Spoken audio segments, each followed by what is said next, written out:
ordinateur sur le site. Donc, vous revenez mettre votre numéro de téléphone. Ensuite, le code qui vous a été envoyé par votre opérateur. Donc, moi, je mets le mien. Ensuite, vous appuyez sur soumettre et vous pouvez quitter maintenant sur votre téléphone. Voilà, vous recevez un message autant sur votre téléphone que sur le site qui confirme que réellement vous avez effectué votre transaction pour faire un don aux habitants du terme sud. Donc voilà, je rappelle que le site c'est www.aidtermesud.com. Et si vous voulez avoir un contact, vous pouvez le prendre, c'est le 77 362 75 68. Si jamais il vous arrive de ne pas pouvoir réussir cette transaction. Voilà, je rappelle www.aidtermesud.com. Je vous remercie. C'est possible bien avec pas pour le moment, mais voilà, les aspects techniques sont encore en train d'être développés. Nous y arriverons très certainement.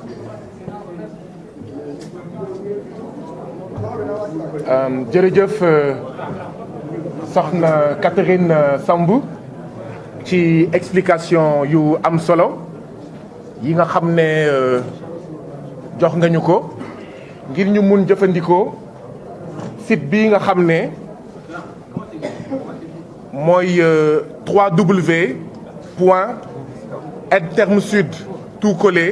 www.aidtermesud.com.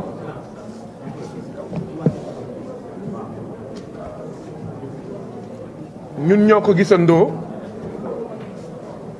mbokk yi maa ngi leen di dellu di leen di nuyu yéen ñëpp ci seen tur ak seen sant di rafetlu seen teewaay yéen ñëpp di ci jiital yéen ñii nga xam ne yéenay taskatu xibaar yi budul yéen lépp luñ fi wax du dem fenn di ci toftal ñi nga xam ne ñoom ñoo ñu tax a daje fii muy juróom-ñaar fukk ak juróom-ñeent njabootu terme sud di ci teg ki nga xam ne mooy borom kër gi di monsieur le maire Barthélémy Diaz sama mag di ci teg sama beneen mag président Ousmane Sonko di député assemblée nationale.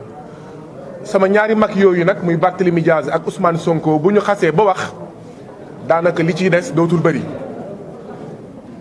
li ma ciy wax kon du gudd sama teewaay fii mooy jëfandikoo sama jëmm ngir coofeel jëfandikoo sama jëmm ngir mbëggeel jëfandikoo sama jëmm ngir jàppalante ngir dimbalante coofeel mbëggeel ndimbal boo xam ne dañ ko war a jëmal ci 79 familles yu terme sud yi nga xam ne ñun ñëpp xam nañ li nga xam ne moom moo leen dal tey nag ñëwuñu pour nettali histoire ndaxte dañuy faral di wax naan nettali histoire indi histoire la tey lu ñu fi indi mooy képp kuy doomu Sénégal te nga nekk fii ci Sénégal te nga nekk ci Afrique wala ci diaspora bi képp kuy doomu Sénégal ak loo mënti liggéey ak foo mënti bokk ci diine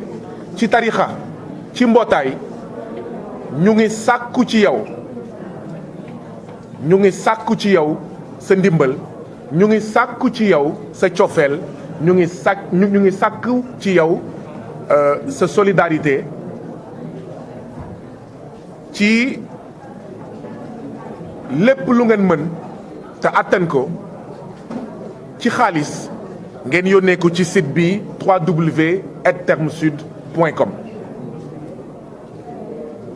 xaalis bii nag li ko tax a jóg mooy ñi nga xam ne ci kër la ñu nekkoon ñu génnee leen ci kër fii ak ay ayibés maanaam fii ak ay semaine fii ak ay weer gën saa bëri ñu mun dajawaat fii ne ci ndimbalu yàlla ak ci ndimbalu askanu Sénégal am nañ ndam ndaxte génnoon nañu ci kër yaa ngi nii fi nga xam ne mooy seen kër yu bees yàlla mën na ko yàlla def sénégalais yi mën nañ ko yàlla nañ ko def kon lii mooy sama teewaay fii teewaayu sàkku ndimbal la teewaayu sàkku cofeel la teewaayu jàppalante la yàlla moo ñu wax soppante leen et soppante nag du ci wax ndaxte jëf mooy nattukaayu dëgg soppante ci jëf la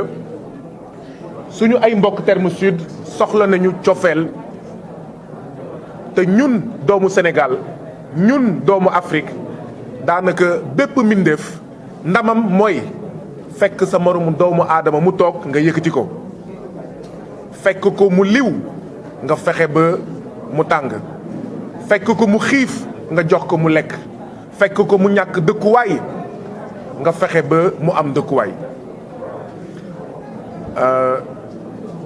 Je voudrais exprimer toute ma joie d'être ici dans le centre socio-culturel de Mermoz Sacré-Cœur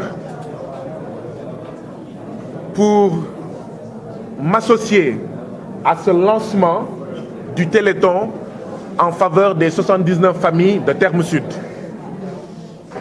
Et je voudrais saluer et féliciter mon grand frère, monsieur le maire Barthélémy Diaz, qui n'a ménagé aucun effort, qui a surmonté l'interdiction du CNRA pour que ce Téléthon-là puisse avoir lieu, pour que le lancement de ce Téléthon-là soit effectué. Si cette bataille a été gagnée, c'est en grande partie grâce à monsieur le maire Barthélémy Diaz, la bataille du lancement de ce Téléthon. Il y a d'autres batailles à gagner et cette bataille-là, c'est notre bataille à nous tous, à nous toutes, citoyens et citoyennes sénégalais, vivant au Sénégal, en Afrique et dans la diaspora. Je suis venu ici pour associer mon image à cette campagne, pour utiliser mon image afin que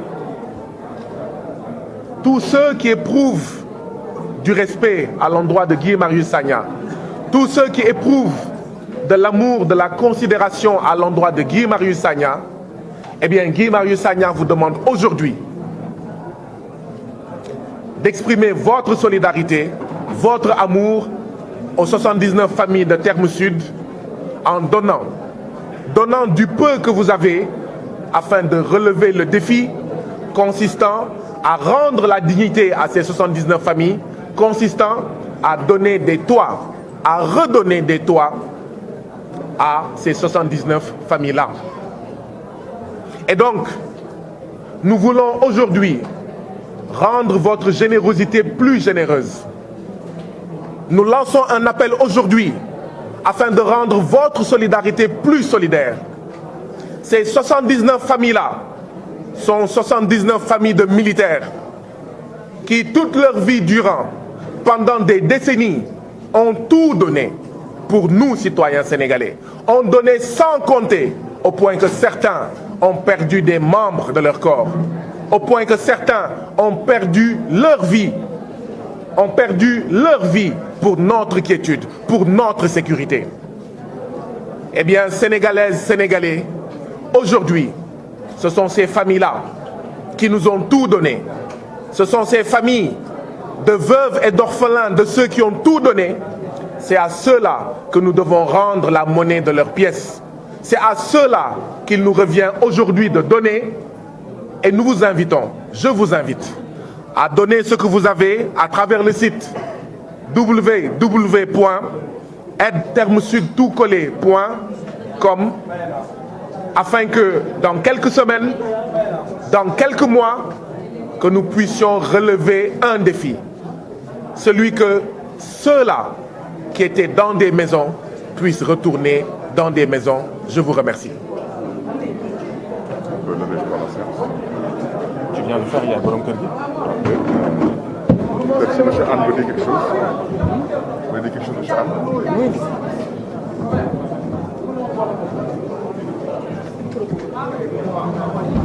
Allez-y, enchaînez parce qu'on vient de commencer encore à parler. Dictaphone.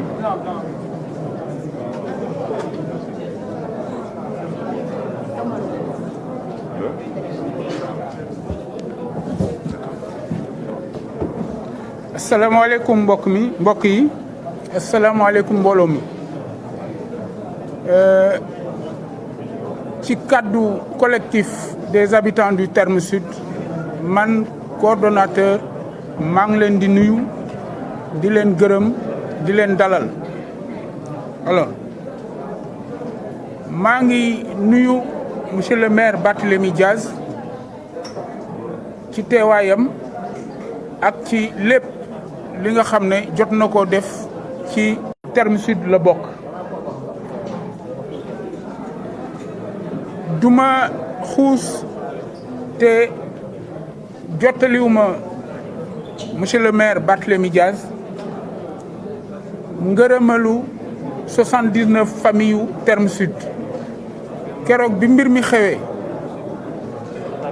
ci promptitude am ak ci humanité am ak ci dëggoom moom moo daw wàllu si famille yooyu indi leen ci centre bi te bu dul woon ubbite école defe naa ne heure bii di ngeen fi fekk nit ñi toog ubbite école moo tax famille yi ku ci nekk wuti foo jëm libérer centre bi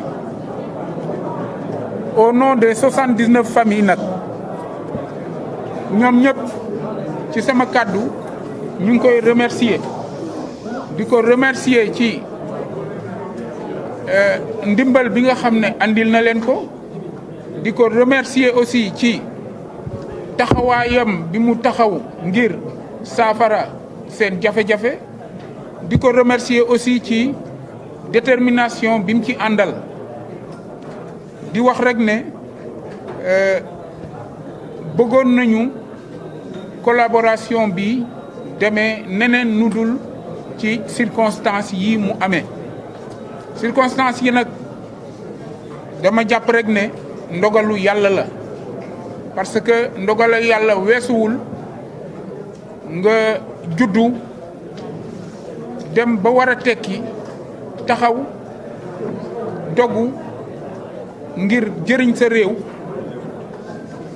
engagé wu joxe sa bakkan ñu dem ba crépuscule sa carrière crépuscule sa dund ñu indil la jafe-jafe bu ni mel ñu ngi koy wax naan fii ñu dalee suñu kaw ay décoration lañ ñu waroon a jox waaye dañ jàpp rek ne xëy na def nañu erreur tey waxtu wi niñ ko waxee du nettali xuloo li ñu ñaan rek mooy li ci des ku nekk delloo ci sa xel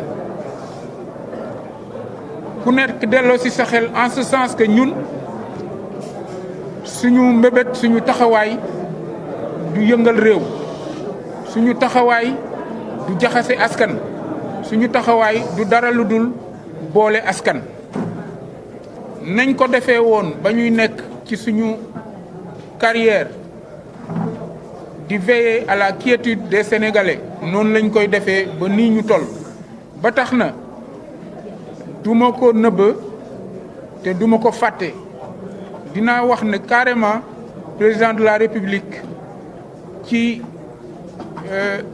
initiative am jagleel na enveloppe famille bu ne mu ñëw ci déclaration jëwriñ ji mu yebal ne dafay massawu famille yi enveloppe boobu jot nañ ci ñu ngi koy gërëm di ko sant di sant aussi ñëpp ñi nga xam ne contribuer nañu à la réalisation maanaam ci réalisation boobu léegi nag li ñu wax rek mooy lancer un appel au président de la République, aux forces vives de la nation, à toutes les entités politiques, sociales, culturelles, religieuses woo leen ci ñu ñëw jàppale famille te xam ne lii ñuy dund nii réalité la du cinéma du invention parce que fii ñuy wax ak yéen nii famille yi jóge nañ fi waaye ku ci ne fa nga dal moomuloo ko moo xam dañ la fat moo xam tey jii da nga jël initiative jël location boo xam ne mën na am na sax amaan na sax mënoo ko pour lan rek pour sécuriser sa famille ñuy woo nag ku ci ne nga indi sa loxo def ci ngir saafara mbir mi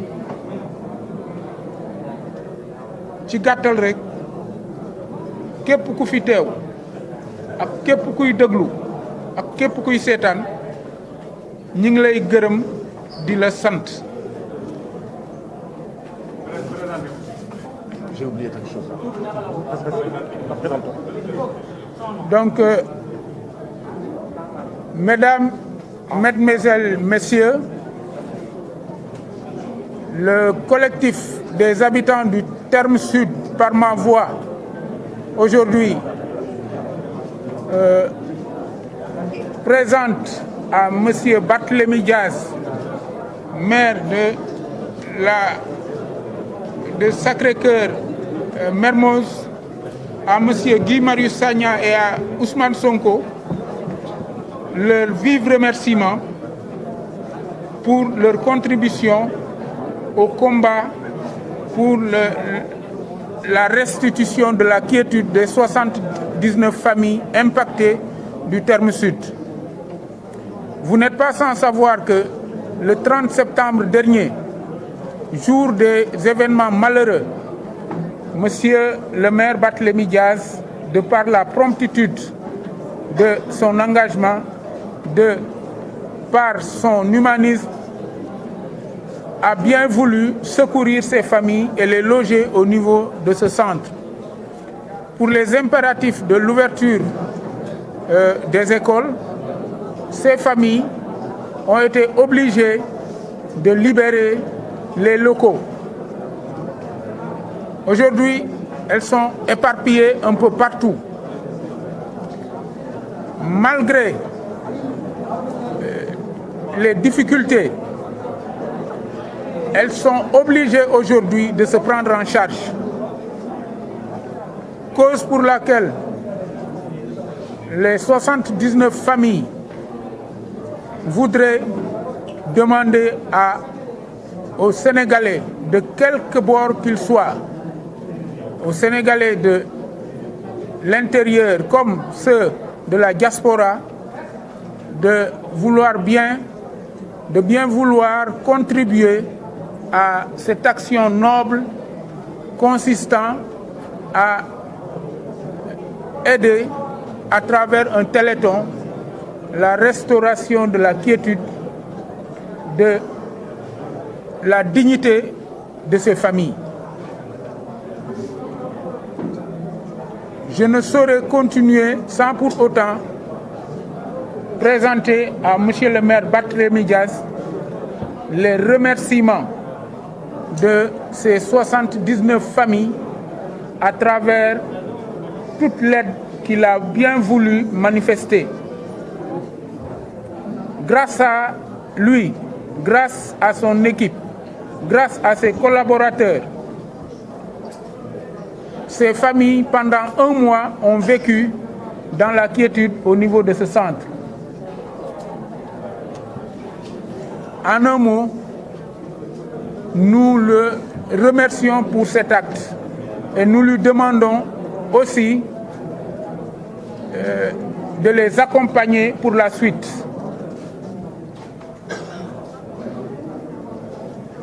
Quant à vous, messieurs les journalistes, nous vous remercions également pour tout le travail que vous faites, pour le travail de vulgarisation de ce dossier qui malheureusement impacte, ternit l'image de ce pays. Nous vous demandons de tout faire pour que ce téléthon fasse le tour du monde. À l'endroit de l'État du Sénégal, à travers le président de la République qui a bien voulu dédier à ces familles de par sa générosité, une enveloppe de 10 millions de francs CFA à chacune. Nous voudrions adresser nos vifs remerciements. Nous demandons à toutes les forces vives de la nation,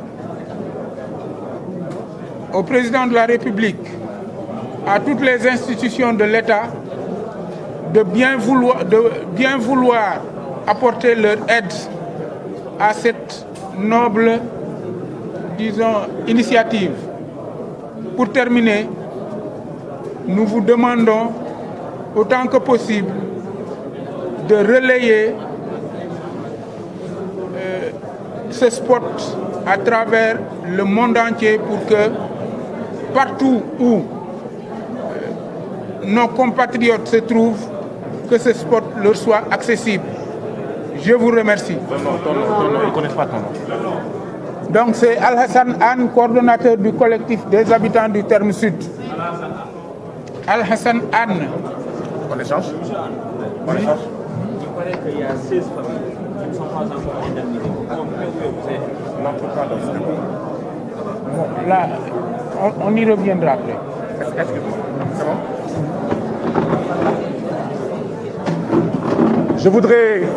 Je voudrais juste rappeler